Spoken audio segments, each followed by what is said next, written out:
My son banned me from his wedding, and the reason he gave me was something I never thought I'd hear from my own child. For months, I kept waiting for an invitation that never arrived. Everyone around me talked about his big day, but no one realized I wasn't included. Every morning I checked the mailbox, hoping he had changed his mind. But nothing came. One afternoon, I finally asked him, "Ryan, why didn't you invite me?" He didn't hesitate. He didn't soften his words. He simply said, "Mom, you don't fit my new life. You'd make the wedding feel awkward." That word hit me like a punch. Awkward.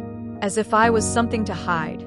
I asked him what he meant, and he told me without blinking, "Your clothes, your way of talking, your habits, you're just not the kind of parent I want people to see." I felt something break inside me. I went to my room and cried quietly, letting years of exhaustion spill out. Not because he excluded me, but because he didn't understand the mother who raised him. But when my tears finally stopped, something changed. A fire rose inside me. I realized my son didn't know the truth of my life.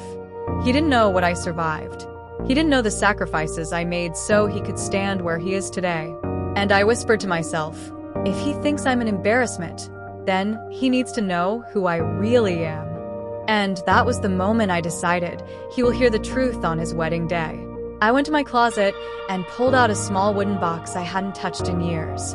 Inside that box was the truth my son never knew. A truth I hid because I thought protecting him mattered more than explaining myself. There was an old hospital bracelet, a police report, a torn photograph of me holding him as a baby, and a letter I wrote for him when he was 5. These weren't memories. These were scars. Proof of everything I survived so he could live a life free from fear. He thought I was strange. He thought I was embarrassing. But he never knew that every odd habit, every quiet moment, every fear in my eyes came from the nights I spent protecting him alone. I carried those scars, so he wouldn't have to. I held the box and whispered, "You don't know me, Ryan. Not really, but you will now." On the morning of his wedding, I put on a simple dress and tied my hair back. I wasn't going there to make a scene. I wasn't going to fight. I was going because my son deserved the truth, and even if he pushed me out of his life, I was still his mother.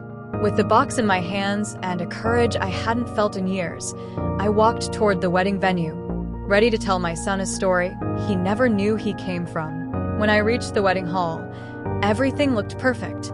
Lights, flowers, music, a world I wasn't supposed to be part of. But I walked in anyway, holding the box of truth against my chest. The moment Ryan saw me, his smile faded. He rushed toward me and whispered, "Mom, why are you here? I told you not to come." I gently lifted the box and said, "I know. I'm not here to ruin anything. I'm here because there's a part of my life you were never told." His face softened with confusion, not anger. Guests watched quietly as I opened the box and showed him the torn photograph first. The picture of me holding him as a baby, my face bruised and tired, but full of love. He stared at it like he was seeing me for the very first time. Then he picked up the police report, and his hands began to tremble. I didn't say a word. I just let the truth speak for itself. Finally, I said softly, "Everything you thought was strange about me, every moment you felt embarrassed, was shaped by the things I survived while raising you alone. I never wanted you to grow up with my pain. I only wanted you to grow up safe." My son's eyes filled with tears. He stepped closer, his voice breaking as he said, "Mom, I didn't know. I'm so sorry." And for the first time in years, he hugged me, not out of obligation, but out of understanding, out of love. Then he turned to everyone and said words I will never forget. "This is my mother, and she belongs here." And in that moment, standing in a place I wasn't invited to, I finally felt seen. I finally felt understood. I finally felt like a mother again.